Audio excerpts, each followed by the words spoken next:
Ms. Slotkin just said there'll be about 1,000 U.S. service members operating a peer system off of Gaza. How many of them will have guns, Mr. Secretary? Well, typically all of the deployed service members carry guns, and they have the ability to protect themselves if challenged. So if someone from land in Gaza shoots at our service members who are on the $320 million pier that we're building, you're telling me our service members can shoot back? They have the right to return fire to protect themselves. Now, well, do we think that's like? So now I want to move to the likelihood that you think someone from land in Gaza might shoot at our service members on this pier. Do you think that that's a likely scenario? That's possible, yes. This is a very telling moment, Mr. Secretary, because you've said something that's quite possible that could happen, right? Shots from Gaza on our service members, and then the response, our armed service members shooting live fire into Gaza. That is a possible outcome here so that we can become the Port Authority and run this pier. Right? That's correct. You know, I expect that we will always have the ability to protect ourselves. Don't you think that counts as boots on the ground? President Biden told the country that we weren't going to have boots on the ground in Gaza. And we won't. Okay, but you guys parse the distinction between, like when Americans think boots on the ground, they think Americans in harm's way or engaged actively in a conflict. You guys seem to be sort of saying that boots on a pier connected to the ground, connected to service members shooting into Gaza, doesn't count as boots on the ground? It does not. I think you're going to find the American people have a different perspective on that. And if we're going to have people shooting into Gaza, we probably should have a vote on that pursuant to our war powers. But I want to bring us now closer to home and the F-35 program. Is the F-35 program a failure? No, it's... Okay, so let's go over, how much does an F-35 cost?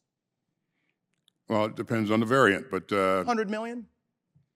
Safe to say? 100 million a copy? Okay, so we just had the Air Force in here, and I said, what percentage of these F-35s are fully mission capable? And they said 29%. Do you have any basis to disagree with that assessment? I don't have any basis to disagree with the Secretary. So at 100 million a copy, 29% being fully mission capable, does that seem low to you? It's a complex airframe, and again, there are a number of reasons why a platform could be not operational at any one given time. But, well, right, but I mean, how many? Having said that, it is one of the best aircraft in the inventory. The best aircraft in the inventory. Well, Mr. Secretary, there's a GAO report that takes a very different view. Mr. Chairman, I seek unanimous consent to enter the GAO report entitled F-35 sustainment cost will continue to rise while planned use and availability have decreased. Without objection, so ordered. It reads, cost to sustain the F-35 fleet keep increasing from $1.1 trillion in 2018 to $1.58 trillion in 2023. Yet DoD plans to fly the F-35 less than originally estimated, partly because of reliability issues with the aircraft. The F-35's ability to perform its mission has also trended downward over the last 5 years. Is there any of that in the GAO report that you disagree with? I don't, no. Okay, so how many $100 million paperweights do we own? I would not categorize the F-35 as a paperweight. Well, if it's not mission capable, if it's, what do we just stare at it and admire it? We continue to work to make sure that we get our aircraft operational and continue to I don't know. Don't you think at 100 million a clip, more than 29% should be fully operational? And if the fact that we can't get them operational, you know what Secretary Kendall said when he was sitting in that chair? He said the core root of the problem is that we had let Lockheed Martin build this thing, and then we gave Lockheed Martin the full system performance contract.